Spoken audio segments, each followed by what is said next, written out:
run number 4 of the Final Fantasy V 4 Job Fiesta 2019 comes to a close with the battle with Exdeath and Neo Exdeath. From top to bottom, Faris the Summoner, Butts the Dancer, we've got Kryl the Geomancer, and yes, Lena the Thief. Lena starts off with Golem. Right there, Golem's going to protect us from the physical attacks that Exdeath might throw at us. Will not protect from White Hole, and I do not believe White Hole is reflectable, so we're going to actually stay off of Carbuncle as we go on the offensive here with Sildra. Sildra is boosted by the Wizard Rod. Checking to see the damage between Wind Slash, 1200-ish, and what she can do by casting Sildra, which is also Wind Elemental and thus boosted by the Air Knife that she has in her hand. Sildra is going to be the better choice, and the Geomancer does have my other gold hairpin. You can see everybody here has their base ability, of course, and then the summon spell, the summon ability. The only character who isn't having summon as her backup secondary ability is Faris, who actually has equip ribbons. So you notice that traditionally you would have your summoner wearing your other gold hairpin that you pick up, but I actually have a ribbon on Faris there. So she is going to be burning up a lot more MP, but we have many, many, many elixirs, so I do not mind using my Thief as an elixir tosser.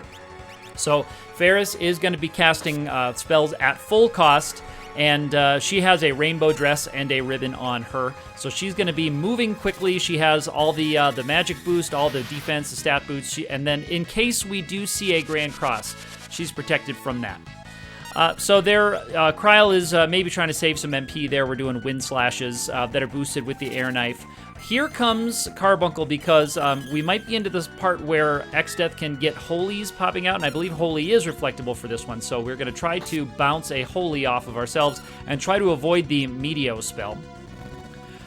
The big damage here is coming from the boosted Sildras, which are doing 22 to 27-ish. The Geomancer Kryl is going to be she's going to start moving on to Sildra as we need to get some damage in. The Thief just threw an elixir there just to try to keep the MP vaults full, because when we roll over to Neo Exdeath, we want to be able to start going immediately onto casting as many shotes as we can to try to get the break status or the stone status to land on the Almagest piece of Exdeath. So we want everybody to have as close to full MP as we can. We don't want to waste an action in that part of the battle, burning to throw an elixir at somebody just for MP purposes.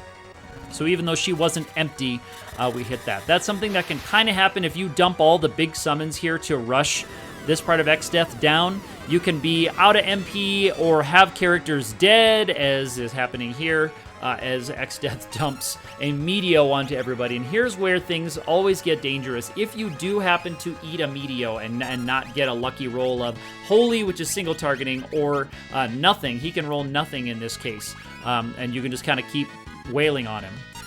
We need to get him down because he's likely to use another Meteo or able to use another Meteo if he gets another action or two. So we're going to have to really dump some damage into him while also getting ready for the next part of the battle. We want to have as many chances as we can at landing Shote on the Almagest piece of Exdeath.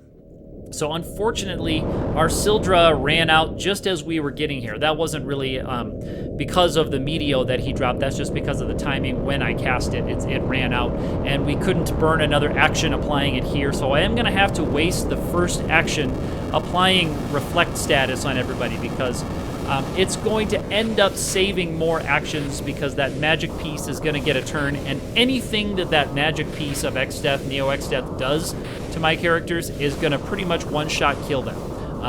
Delta attack might do low enough damage to not kill them, but it will apply stone status unless it's, of course, on one of the ribbon characters. So we need to apply Reflect status. That also can be beneficial because Delta attack actually can put stone status on the Almagest piece. I have seen it happen more than once in my Fiesta career.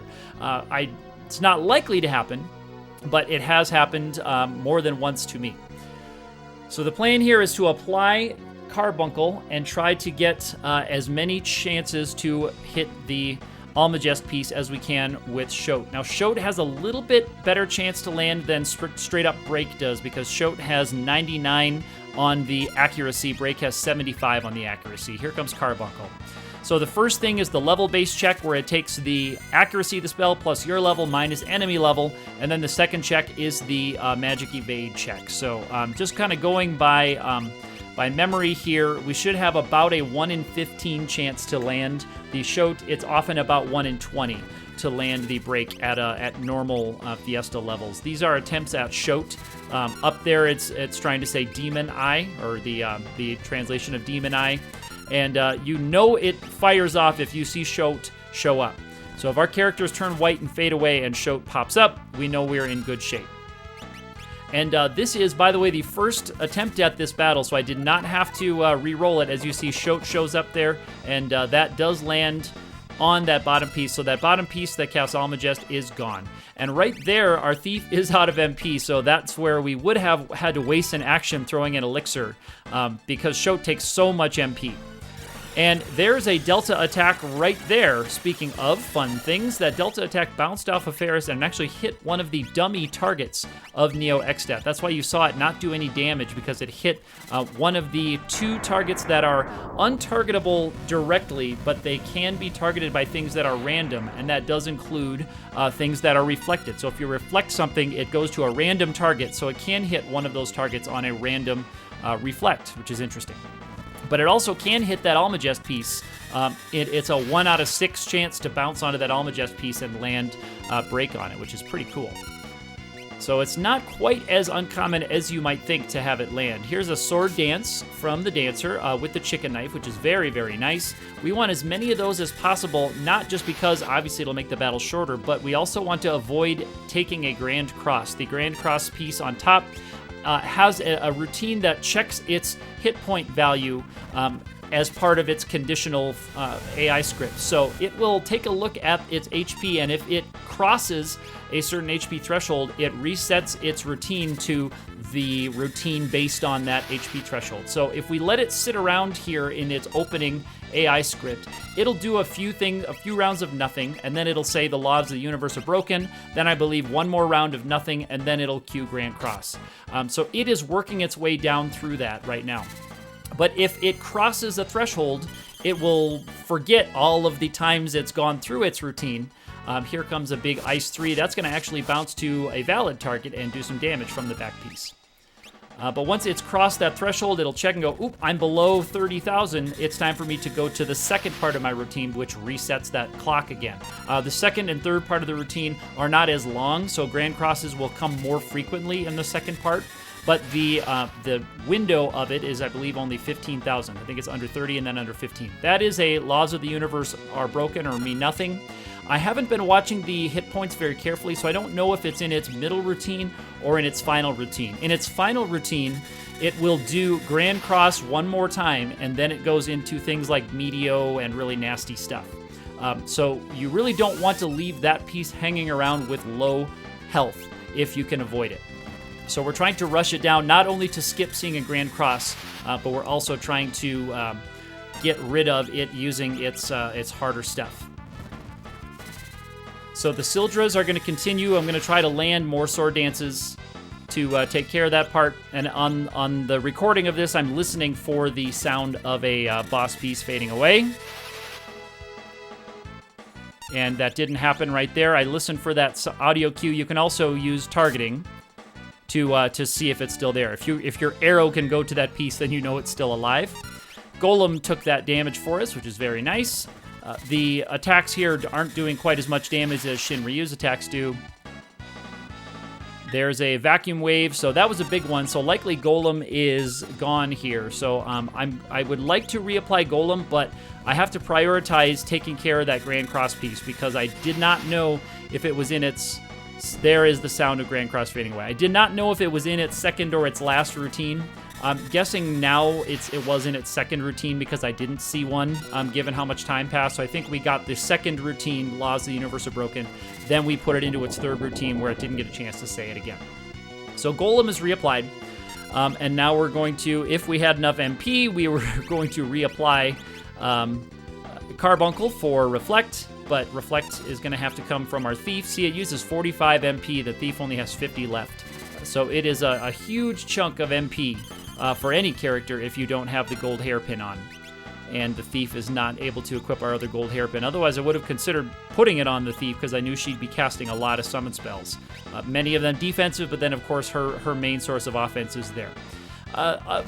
Common strategy with Thief is to use the Mug with the Chicken Knife, but I prefer to use Sword Dance with Chicken Knife. Mug with Chicken Knife is good because it reliably does. Here is a Bounced Holy, by the way. And that's going to target, I think, one of the... Yeah, that's the... one of the dummy targets down there with the dancing lady down there, or the belly dancer, I guess she is. Targeted the belly dancer part of Neo Exdeath, so no damage because it's a dummy target. So now we're just in the final segment here of Neo Exdeath where we're trying to kill the front piece. The front piece has already taken a ton of damage from all of these summon spells, so it's actually not going to be too long. So when you see me waiting, that is me waiting to get more than one character's turn lined up, because if the back piece gets a turn while the front piece is dead, then it can do things like Almagest, and one Almagest will instantly end this battle. There was a Delta attack that landed on the back piece, but it can't be turned to stone, so it just did its damage and then and didn't turn it to stone. I could reapply Carbuncle here for Reflect on the Dancer, but I know we're close enough to the end of this fight that I'm just going to stay on the offensive. The Magic Lamp is queued up to use the Odin summon. Here's the Sword Dance. There's the sound of the boss fading away. Sword Dance did take it out, so the Magic Lamp was queued up when Ferris used Bahamut and Leviathan earlier in this fight. She queued up the Magic Lamp Odin, which is going to use Zantetsuken, and that takes out the last piece of Neo Exdeath and finishes up Run 4, which is not a Triple Crown run. Pure Chaos gave us some pretty cool jobs. I do enjoy the Summoner. I do like Dancer because I seem to get Dancers all the time. Even on a Pure Chaos run, I got a Dancer again. So that was a fun little run. Lots of cool things that I got to work with. I like Geomancer with the ability to cast something else because they've got a pretty solid magic stat. Geomancy comes in handy a couple of times throughout the run, but mostly not. It's interesting that on the cartridge of the Super Famicom, you do not get the B dash, of course, and you can't speed the game up. So having a Thief actually makes playing the game much more pleasant because you can dash through towns and dungeons and not just crawl through them. Because when I play these, I do not do the cheater thing to put dash on somebody. I just crawl through the dungeons when I play on my cartridge. So that brings run number 4 to a close. I'm not sure what category I will do for a 5th run. As we turn over to the month of August 2019, I'm going to see if I can squeeze in one more run before things get busy here in the fall for me. Do check my Twitter account where I am active_ATE. I do post lots of small videos, lots of pictures, lots of updates for my runs and my other interests throughout the year. If you want to see a playlist of all of the videos I have done for this run, look in the description. There's a link to the Run 4 playlist. Most of the videos do not have commentary, but if you want to see how this group handled other bosses, you can watch all of the boss battles. They're linked on my Twitter account as well, but that playlist has everything from this run that you might be interested in seeing. If you're playing with some of these jobs and you want to know how we took care of different bosses, you can take a look. That is, of course, if you're comfortable reading the Japanese, or if you know what the items are by their Japanese names. If you like this video or other videos on the channel, please feel free to hit the subscribe button and the thumbs up and leave me a comment. I always love hearing your feedback here and on Twitter. We will see you in run number 5.